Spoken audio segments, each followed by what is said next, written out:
All you do is peel your eggplant. You just peel it all the way down. Cut it in half. Cut it into French fry slices. Then you can fry it. And then you have French fry eggplant. Tastes just like French fried potatoes. Here's our eggplant chopped up, ready to go. Great French fries.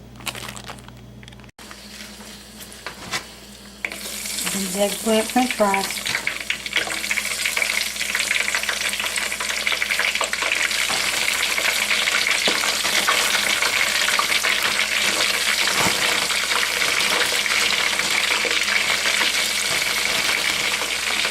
That looks good. Here are some fried with the skins on them.